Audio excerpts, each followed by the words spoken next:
மேல்மலையில் ஊரில் கோயில் கொண்டு அங்காள ஈஸ்வரியே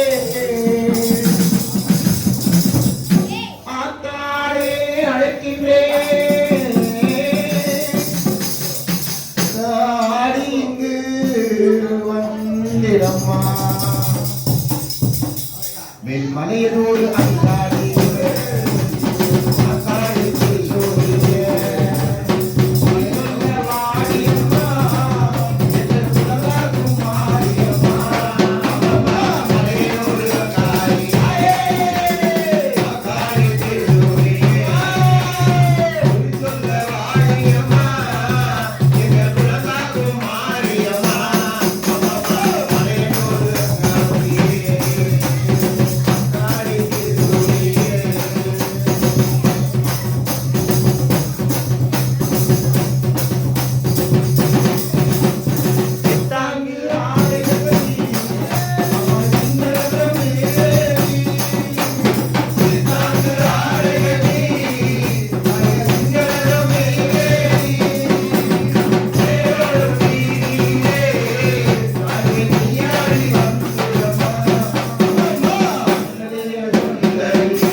அந்த 9 நாள்ல ஒவ்வொரு நாளும் ஒவ்வொரு அசுரனை வதம் பண்றான்.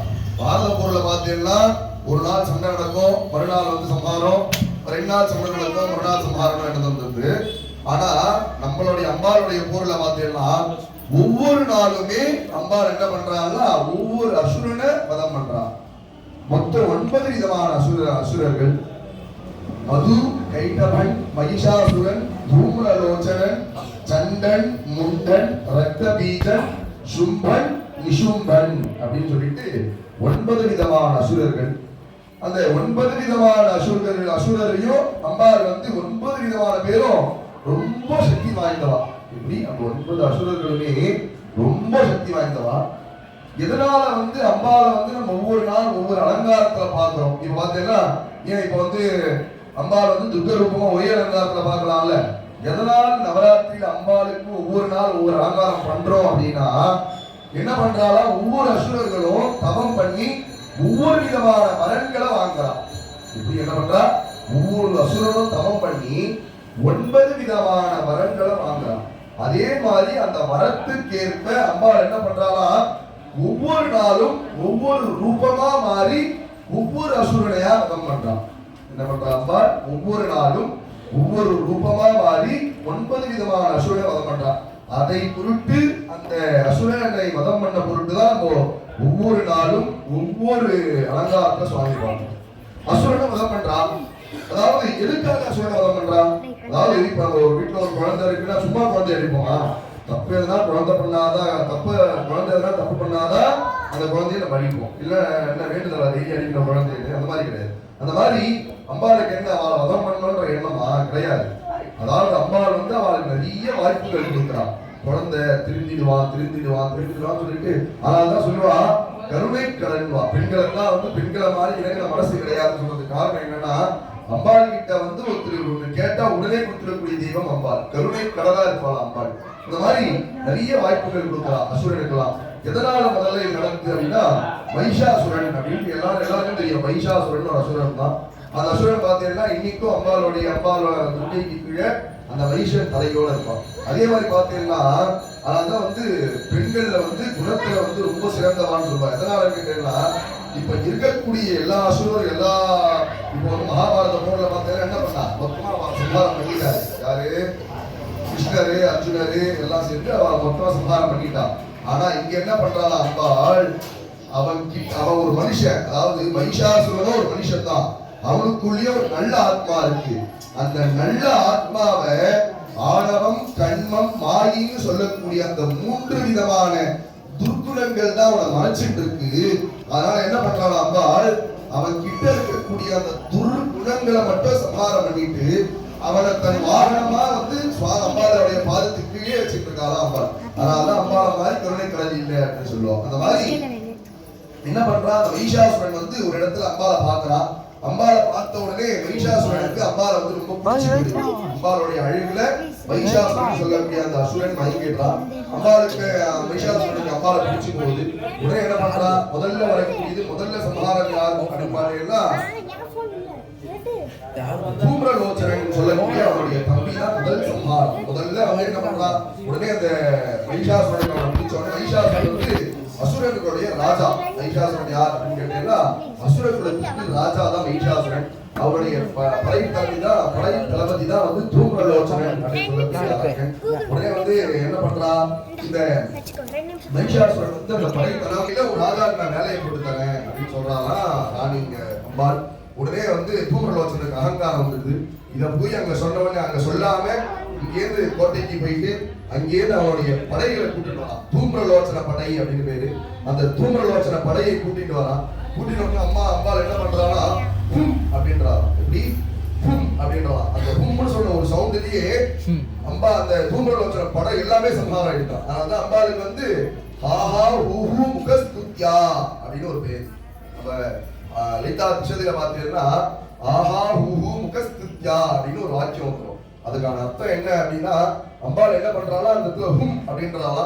அப்படின்னு பண்ணோடனே தூம்ரலோச்சனுடைய படம் எல்லாம் வந்து சம்ஹாரம் ஆயிடுது. உடனே வந்து அம்பாள் என்ன பண்றா, நேரம் வந்து வடிவம் எடுத்து முதல் வடிவம் மகாகாளி அப்படின்னு பேர். இப்படி ஒவ்வொரு நாளைக்கும் ஒவ்வொரு அசுரனை வதம் பண்ணும் போது ஒவ்வொரு நாளும் ஒவ்வொரு ரூபம் எடுக்கிற அம்பாள். அதுல முதல் நாள் என்ன ரூபம் எடுக்கிறா அப்படின்னா மகாகாளி ரூபமா எடுத்து அந்த தூம்ரலோச்சனை அப்படின்னு சொல்லக்கூடிய அரக்கனை வதம் பண்றா.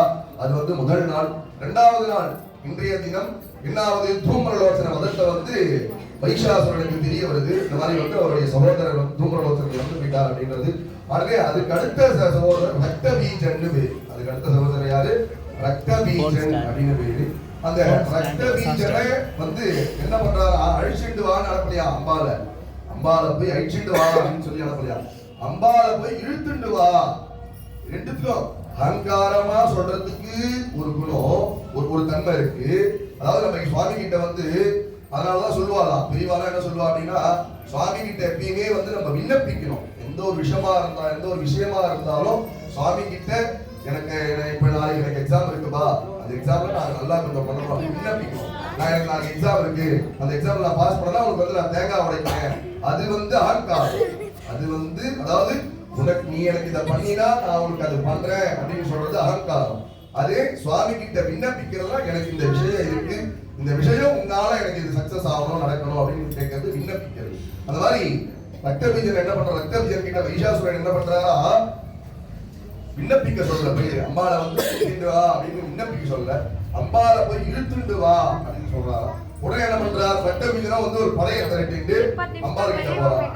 இவன் ரக்தபீஜனுடைய வரம் என்னன்னு கேட்டீங்கன்னா, அவனுடைய ரத்தம் எங்கெல்லாம் விழுதோ அங்கெல்லாம் ஒரு உயிர் வரும்.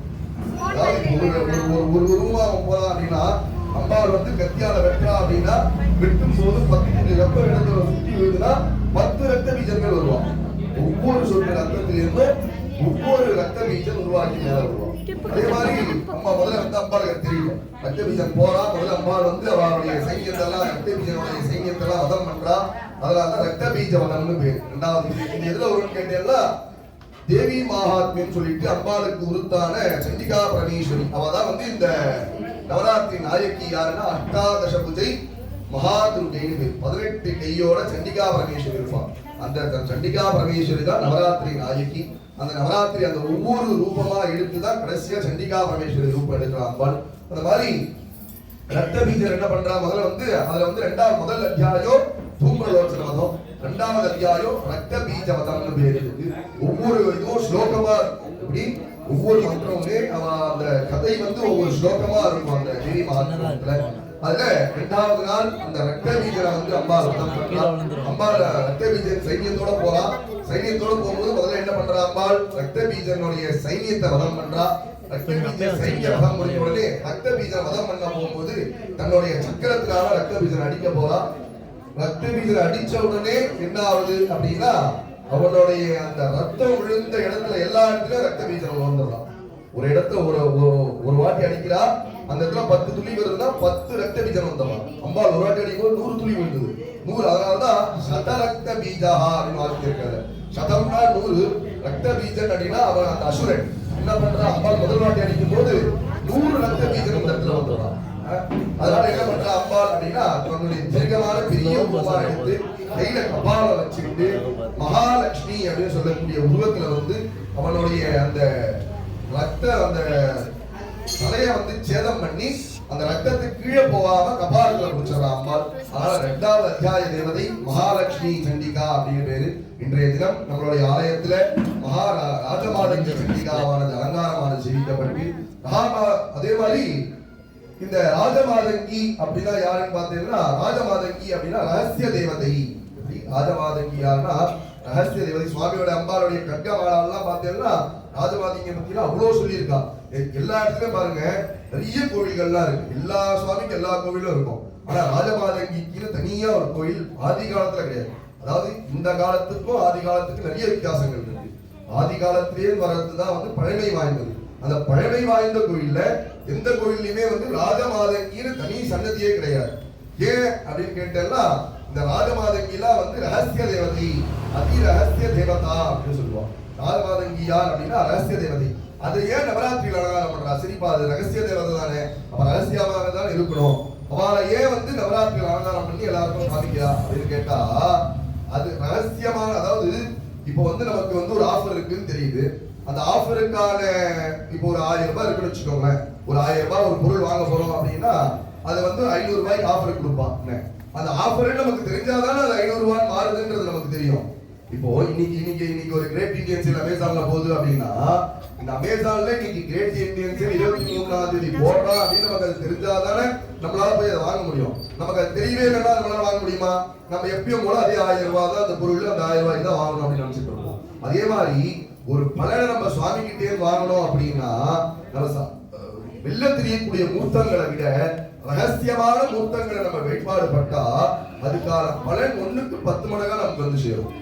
1க்கு 10 மடங்கா அந்த ரகசியமான தேவதைகளை நம்ம ஆராதனை பண்ணும் போது அந்த பலன் வந்து நம்ம சேரும். அந்த பலன் நமக்கு வரணும் அப்படின்றதுக்காக தான் இந்த மாதிரி நவராத்திரிகள்லாம் இந்த மாதிரி தேவதைகள் மாராகி, ராஜமாதங்கி, காலராத்திரி அப்படின்னு சொல்லக்கூடிய தேவதை எல்லாம் வந்து அலங்காரம் பண்றதுக்கு காரணம் என்ன அப்படின்னா அந்த பலன்கள்லாம் நமக்கு வந்து சேரணும் அப்படின்ற ஒரு பொருட்டு தான் வந்து இந்த ரகசிய தேவதையெல்லாம் வந்து அலங்காரமா. அதுவும் இல்லாம இந்த மாதிரி தேவதை இப்படி இருப்பான்றதும் தெரிஞ்சுக்கணும். நம்ம எல்லாம் ராஜமாதங்கின்னு சொல்றாப்பா, ஆனா ராஜமாதங்கி எப்படி இருப்பான்னு நாங்க பார்த்தது இல்லையே அப்படின்னா ராஜமாதங்கி எப்படி இருப்பா? வீணை வச்சுட்டு இருப்பா, பெரும் வச்சுட்டு இருப்பா, பாசம் அங்குஷம் வச்சுட்டு இருப்பா அப்படின்ற அந்த உருவத்தை நம்ம இப்ப மனுஷன் சொல்றா. மனுஷன் அப்படின்னா எப்படி இருப்பா? மனுஷனை பார்த்தாதானே 2 கை இருக்கும், 2 கால் இருக்கும், 2 கண்ணு இருக்கும், ஒரு மூக்கு இருக்கும்னு சொல்ல முடியும். மனுஷனை பார்க்காமே மனுஷனுக்கு 4 கை இருக்கும்பா, 8 கால் இருக்கும்னு சொல்ல முடியுமா? முடியாது. அந்த விஷயத்தை நம்ம உணர்ந்தால் மட்டும்தான் அந்த விஷயம் வந்து நம்மளால வந்து அந்த விஷயத்தை நம்ம உணர்ந்தா மட்டும்தான் அந்த விஷயம் இப்படிதான் இருக்கும் அப்படின்றத கணிக்க முடியும். அதை ஏன் உணர்த்தணும்? எல்லாமே ஒரு செயின் தான். அந்த விஷயத்தை ஏன் உணர்த்தணும் அப்படின்னா அந்த விஷயம் நம்ம உணர்தான் நம்மளுக்கு சைவ பக்தியானது மென்மேன்னு வளரும்.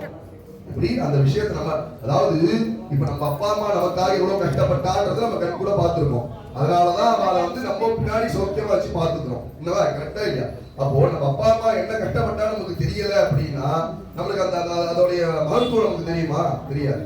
அதே மாதிரி சுவாமி நமக்காக இப்படி சுவாமி, அதாவது பாருங்க, இந்த காலத்துல நம்ம இதை பண்ணிட்டோம் அதை பண்ணிட்டோம்லாம் சொல்றோம்.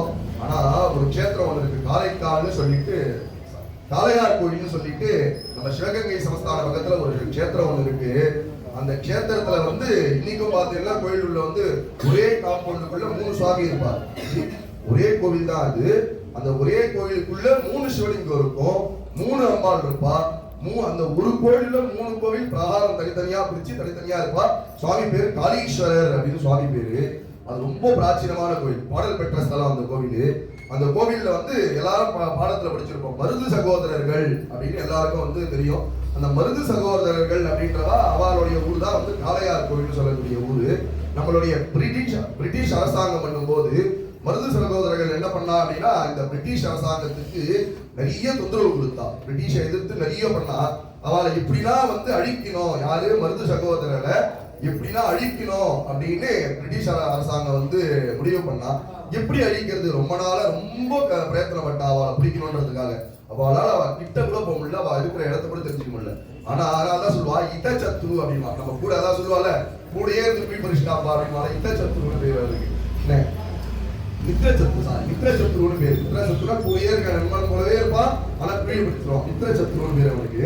இந்த மாதிரி அவ கூடயே இருக்க யாரோ ஒருத்தர் வந்து இந்த மாதிரி வந்து அவ என்ன பண்ணுவா, மருது சகோதரர்கள் அப்படின்னு பார்த்தீங்கன்னா அடிக்கடி வந்து காளையார சுவாமியை வந்து தரிசனம் பண்ணிட்டு போயிட்டு இருப்பா. உடனே என்ன பண்றா, இந்த கூடவே இருக்க ஒருத்தர் வந்து பிரிட்டிஷ் அரசாங்கத்துக்கிட்ட இந்த மாதிரி காளையார் கோயில்னா அவளுக்கு வந்து ரொம்ப வந்து பிடிச்ச இடம், அவ அடிக்கடி காளையார் கோயிலுக்கு வந்து போயிட்டு இருக்கா ரகசியமா அப்படின்னு சொல்லிடலாம். உடனே என்ன பண்றா, நம்ம பிரிட்டிஷ் எதுவுமே ரொம்பலாம் பிரயத்தனம் இல்லை, படை அனுப்புறதுக்கு எதுவுமே பண்ணலையா, ஒரே ஒரு பீரங்கி எடுத்து வந்து காளையார் கோபுரத்துக்கு முன்னாடி நிக்க வச்சுட்டான். என்ன பண்றா, ஒரே ஒரு பீரங்கியை எடுத்து வந்து காளையார் கோவிலுக்கு முன்னாடி நிக்க வச்சுட்டான். அடுத்த இன்னும் 2 நாட்களுக்குள்ள மருது சகோதரர்கள் வந்து எங்க கிட்ட சரணடையல அப்படின்னா இந்த காளையார் கோபுரம் வந்து நாங்க உடைச்சிருவோம். சுவாமியோட கோபுரத்தை, பெரிய கோபுரம் அந்த கோபுரத்தை நாங்க உடைச்சிருவோம். இப்படி அந்த கோபுரத்தை பிரிட்டிஷ் அரசாங்கம் நாங்க உடைச்சிருவோம், பீரங்கி வச்சு நாங்க அதை தடுத்துருவோம் அப்படின்னாலாம். இந்த க்ஷணம் போன அடுத்த நிமிஷம், இப்படி இந்த க்ஷணம் மருது சகோதரர்கிட்ட போன அடுத்த க்ஷணம் யோசிக்கவே இல்லையாமா. ஏன் நம்மளா இருந்தா என்ன பண்ணிருப்போம், கோவில் தானப்பா, சுவாமி தானப்பா, இன்னொரு வாட்டி ஏன் அப்பா நமக்கு, அதாவது நம்ம எவ்வளவுனா கட்டிக்கலாம்ப்பா, நம்ம கிட்ட எல்லா பொருள்லாம் இருக்குப்பா, எல்லாம் கட்டிக்கலாம்ப்பா அப்படின்னு இருக்கும். ஆனா அவ என்ன பண்ணா, சைவத்தை வந்து நம்ம வந்து நம்மளால செய்யும் அணியக்கூடாது, நம்மளால வந்து சாஸ்திரம் அணியக்கூடாது. அந்த கோபுரம் கட்டியிருக்காங்கன்னா பல சாஸ்திர நியமங்களை கொண்டுதான் ஒரு கோபுரம் கட்டுவோம். இந்த இப்ப பாருங்க, இந்த நம்ம கோயில் எவ்வளவு அழகா இருக்கு. இந்த ஒவ்வொரு அழகுக்குள்ளேயும் ஒவ்வொரு சாஸ்திரங்கள் இருக்கு. இப்படிதான், அதாவது வந்து ஆவர்த்தனம் அனாவர்த்தம் அப்படின்னு சொல்லிட்டு அந்த மேல இருக்க கோபுரத்துல இருக்கக்கூடிய படியெல்லாம் போடுவான். அந்த படியெல்லாம் போட்டு கட்டியிருக்காங்க கோவில்ல. அப்ப கட்டியிருக்கானா ஒரு சைவம் எப்படி இருக்கணும் ஒரு கோவில் அப்படின்னு சொல்றதுக்கு ஒரு பொருட்டை அது காமிக்கலாம்னா நம்ம கோயில காமிக்கலாம். ஏன்னா அவ்வளோ ஒரு அழகாகவும் அவ்வளோ ஒரு தெளிவான ஒரு ரூபம் உடைய விஷயம் நம்ம கோவில். இந்த மாதிரி அந்த கோபுரத்தை இடிச்சிருவோம் அப்படின்னு என்ன பண்ணலாம், மருது சகோதரர்கள் கொஞ்சம் கூட யோசிக்கவே இல்லையா. யோசிக்காம வந்து பிரிட்டிஷ் அரசாங்கிட்ட சரணடைஞ்சா கோயிலோட கோபுர வாசல்லே வந்து அவளுக்கு தூக்கு தண்டனை கொடுத்து அங்கேயே தூக்கு போட்டான். இன்னைக்கும் வந்து அந்த கோயில் வாசல்ல போய் பாத்தீங்கன்னா இந்த பக்கம் ரெண்டு சைட்லயும், இந்த பக்கம் ஒருத்தர் இந்த பக்கம் ஒருத்தர் 2 பேரோட சிலை இருக்கும் அந்த கோவில்ல. மருது சகோதரர்களுடைய சிலை இன்னைக்கும் இருக்கும். ஏன் அது அப்படின்னா அந்த ஒரு சிவபக்தி. ஏன் சொல்றான்னா, அந்த சுவாமி மேல இல்ல ஒரு துளி கூட நமக்கு அப்படின்ற ஒரு விஷயம் இல்லாம எல்லாம் இது. அதனாலதான் சரணாகதின்னு பேரு, சரணாகத வத்சலா அப்படின்னு பேரு அம்பாளுக்கு. என்னன்னா நம்ம வந்து சுவாமி கிட்ட எனக்கு எதுவுமே இல்லப்பா, எல்லாமே நீதான் அப்படின்ட்டு போய் சரணடைகிறது தான் சரணாகதின்னு பேரு. அவ இப்ப அந்த அளவுக்கு அவளோட ஞானம் இருக்குன்னா அப்ப அவ என்ன பண்ணிருப்பா, சுவாமி கிட்ட எல்லாமே நீதான் அப்படின்ட்டு சரணடைஞ்சதுதான் சரணாகதின்னு பேரு. அப்போ அந்த பக்தி அப்படின்றது அந்த இடத்துல என்னவா இருக்கு, அந்த பக்தி எப்படி அவ உணர்ந்தா, அந்த சுவாமி அந்த காளீஸ்வரர் இந்த ஒரு மனுஷ பிறப்பை கொடுத்ததே எதுக்காக, அந்த சுவாமி இங்க இருக்கக்கூடிய நம்ம எல்லாம் பார்த்துட்டு இருக்கோம். இந்த இடத்துல இந்த லோகத்துல இருக்கக்கூடிய சந்தோஷத்தை விட பல்லாயிரம் மடங்கு சந்தோஷம் எங்கடா இருக்குடா கைலாயத்துல சுவாமியோடவே இருக்கிறது தான். இப்ப நம்ம இங்க பாக்குறோம், நமக்கு ஒரு வீடு வாங்குறோம், நமக்கு சந்தோஷமா இருக்கு. ஒரு நாட்டிய ஒரு படம் பார்க்கிறோம், நமக்கு சந்தோஷமா இருக்கு. அது வந்து இந்த பூலோக சந்தோஷம். ஆனா சுவாமி எதுக்காக இந்த தேகத்தை கொடுத்தார் அப்படின்னா, அந்த சந்தோஷத்தையும் அனுபவிச்சுக்கோ, அந்த சந்தோஷத்தோட சேர்ந்து என்கிட்ட வரது எப்படி நீ, அதாவது சுவாமி கிட்ட அந்த கைலாயத்துல சுவாமியோடவே இருக்கிறது எப்படி நீ அப்படின்னு தெரிஞ்சுக்கணும் அப்படின்றதுக்காக தான் சுவாமி இந்த தேவம் கொடுத்தார். அது எப்படி தெரிஞ்சுக்க முடியும்? சரி, சுவாமி சொல்லிட்டார் தெரிஞ்சுக்கோன்னுட்டார், நானும் என்னோட பாக்குறேன், எப்படி தெரிஞ்சுக்கணும் புரியலையே அப்படின்னா, சுவாமி நமக்காக என்னெல்லாம் பண்ணார், சுவாமிக்காக அவருடைய 63 நாயன்மார்கள்லாம் என்னென்ன பண்ணாங்க, என்னென்ன பண்ணதுனால அவருக்கு என்னென்னலாம் கிடைச்சது பாருங்க. 63 நாயன்மார்களும் வந்து எடுத்த உடனே சுவாமி கிட்ட வந்து நீதான்பா எனக்கு ஐக்கியமாயிட்டான். அவ்வளோ ஒரு கஷ்டம், இப்படி கொஞ்சம் நெஞ்சம் கிடையாது, அவ்வளோ ஒரு கஷ்டத்தை வந்து சுவாமி கொடுத்தாரு அவளுக்கு. சுவாமி என்ன பண்ணுவாரா, கடைசி பட்சம் வரையும் அவருக்கு வந்து அவனை வந்து சோதிப்பார் சுவாமி. அதான் பரீட்சித்துன்னு பேரு. இந்த மகாபாரதத்திலே பாத்தீங்கன்னா, இந்த அர்ஜுனனுடைய மகனுடைய குழந்தை வயிற்றுல வந்து அஸ்வத்தாம வந்து பிரம்மாஸ்திரம் விட்டுருவான். குழந்தை வந்து வயிற்றுலயே வந்து இதுவாயிடும், கலைஞ்சிரும். ஆனா என்ன பண்ணுவான், அந்த இடத்துல சுவாமி மறுபடியும் அந்த குழந்தைக்கு வந்து புத்துணர்ச்சி கொடுப்பா. அந்த புத்துணர்ச்சி வந்தவுடனே அந்த குழந்தைக்கு பரீட்சித் அப்படின்னு ஒரு பேர் வைப்பான். இப்படி அந்த குழந்தைக்கு என்ன பேருன்னா பரீட்சித் அப்படின்னு. அது எதனால பரீட்சித் அப்படின்னா, அந்த குழந்தை கர்ப்பத்திலேயே சுவாமியால பரீட்சிக்கப்பட்டது. அந்த குழந்தை அதோடைய கர்ப்பத்திலேயே சுவாமியால பரீட்சிக்கப்பட்டது அப்படின்றதுனால அந்த குழந்தைக்கு பரீட்சை அப்படின்னு பேரு. அதாவது சுவாமி என்ன பண்ணுவாரா, மனுஷனை அவ்வளவு ஒரு சோதனைக்கு உண்டாக்குவார். எவ்வளவுதான் சோதனை வந்தாலும், நான் இவ்வளவு பண்ணேன், ஆனா நீங்க இப்படிதான் வச்சுட்டு இருக்க, நான் 4 நாள் இதை பண்ணவே இல்லை, எனக்கு இது வேண்டவே வேண்டாம் அப்படின்னு விடக்கூடாது. அதனாலதான் வந்து சுவாமி வந்து அவனுக்கு அவ்வளவு பரீட்சை கொடுக்குறது. இந்த நாயன்மார்ல குங்குளிய நாயனார் அப்படின்னு ஒருத்தர் இருந்தார். இந்த குங்குளியம்னு ஒரு தூபம் ஒன்று இருக்கும் கடையில, அந்த தூபம் வாங்கி குங்குளியம்ங்கிற அந்த தூபத்துக்கு பேரு. அந்த நாயன்மாருக்கு என்ன வேலை அப்படின்னா, சுவாமிக்கு இந்த மாதிரி குங்குளியத்தால தூபம் போட்டுட்டே இருக்கணுமா. தூபம்னா ஊதுவத்தி காமிச்சுட்டே இருக்கணுமா. அதுதான் அவருடைய பணி. அவருடைய பணி என்ன, சுவாமிக்கு என்னுடைய வாழ்நாள்ல நான் வந்து மடியில வரைக்கும் நான் சுவாமிக்கு குங்குளியத்தால தூபம் போட்டுட்டே இருப்பேன் அப்படின்னு. யாருதான் கேட்டா, குங்குளிய நாயனார் ஒரு நாட்டின் அரசன். இப்படி ஒரு நாட்டின் அரசன் குங்குளிய நாயனார். சுவாமி அவரை இதுவரையும் பரீட்சை பண்ணார் தெரியுமா. நாளைக்கு குங்குளியம் போறதுக்கு அவருக்கு கிட்ட ஒரே ₹1 கூட இல்ல குங்குளியத்தை வாங்குறதுக்கோசரம். அப்ப பாருங்க, ராஜாவா இருந்தவரை சுவாமி என்ன பண்ணார், ஆண்டி ஆக்கினார். ஆண்டி ஆக்கியும் நான் ராஜாவா இருக்கும்போது உனக்கு குங்குளியம் போட ஆரம்பிச்சேன், ஆனா என்ன நீ இப்ப ஆண்டி ஆக்கிட்ட, ஆனா 4 நாள்ல நான் போடலன்னு சொல்லியா. அவரு என்ன பண்ணாரோ அவர்கிட்ட இருக்கக்கூடிய அவரால் என்னென்ன முடியுமோ எல்லாத்தையும் அவர்கிட்ட இருக்கக்கூடிய எல்லா விஷயங்களையும் சுவாமிக்காக தியாகம் பண்ணி பண்ணி பண்ணி அந்த குங்குளியத்தை கடைசி வரையும் போட்டுட்டே வந்தார். அது போட்டுட்டே வந்ததுனால இவ்வளவுதான் பரீட்சை பண்ணாலும் நம்மளை விட்டு அவன் போகல அப்படின்றதுனாலதான் சுவாமி வந்து ரிஷபாரூடரா அவனை காட்சி கொடுத்தார், குங்குளிய நாயனார். அந்த மாதிரி சுவாமி என்ன பண்ணுவாரா, நம்மளை பரீட்சிக்கிறதுக்கோசம் எவ்வளவுதான் கஷ்டம் கொடுத்தாலும் அந்த கஷ்டத்தினால அவர் நம்ம விட்டுறப்படாது. நீதாப்பா எனக்கு எல்லாரும் வாங்கிட்டு சரணாகதி ஆகும். அப்படி ஆவது எங்க ஆகலாம் அப்படின்னா, இந்த மாதிரி ரகசியமான மூர்த்திகள், ராஜமாதவி, காலராத்திரி, காலராத்திரி சொல்லக்கூடிய ரகசியமான மூர்த்தங்கள் கிட்ட பண்றது இன்னும் விசேஷமானது. அந்த மாதிரி நம்மளுடைய ஆலயத்துல இன்னைக்கு ராஜமாதவி அப்படின்னு சொல்லக்கூடிய அம்மாளுடைய அலங்காரம், தொடர்ந்து சுவாமிக்கு இப்போ தூபதீப நிவேத்தியம், தொடர்ந்து உபச்சாரங்கள், தொடர்ந்து தீபாராதனை பிரசாதம் தரப்போறா. அம்மாள் எல்லாம் நல்லா பிரார்த்தனை பண்ணிக்கோங்க, எல்லாம் சௌக்கியமா இருக்கணும். ராஜமாதவியோட அருளால செல்வ செழிப்போட எந்த ஒரு திருஷ்டி பாதையும் இல்லாம நல்ல சௌக்கியமா. முதல்ல பிரதானம் என்னன்னா, இத திருஷ்டி, ஐத திருஷ்டி, பர திருஷ்டி, குரூர திருஷ்டி, சர்ப்ப திருஷ்டி அப்படின்னு சொல்லுவோம். அது மாதிரி திருஷ்டிகள்லாம் இருக்கு. அந்த திருஷ்டிகள்லாம் போக்கக்கூடியவள் யார் அப்படின்னு பார்த்தீங்கன்னா நம்ம ராஜமாதங்கி தேவி. இந்த மாதிரி இருக்கக்கூடிய எல்லாருக்கும் திருஷ்டி பாதைகள்லாம் போய் அவ நல்லா சௌக்கியமா இருக்கணும். திருஷ்டிகள் போனாலே, அதாவது ஒரு இருட்டா ஒரு இடம் இருக்கு, அந்த இடத்துல லைட்டா வெளிச்சம்னா அந்த இடம் என்ன ஆகும், ஃபுல்லா பிரைட் ஆயிடும். அந்த மாதிரி கருப்பான காரிருள் அப்படின்னு சொல்றதுதான் திருஷ்டி. அந்த காரிருள் நம்மளை விட்டு போனா அந்த செல்வம்ன்றது நம்மளை தேடி வரும். அந்த மாதிரி இருக்கக்கூடிய எல்லாருக்கும் அந்த காரிருள் போய் நல்ல செல்வ செழிப்போட சௌக்கியமா இருக்கணும் அப்படின்னு நல்லா பிரார்த்தனை பண்ணிட்டு, தொடர்ந்து தூப தீபம் நடக்கும் போது அம்மா நல்லா பிரார்த்தனை பண்ணிக்கோங்க.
கூட்டு பிரார்த்தனை பண்ண போறோம்.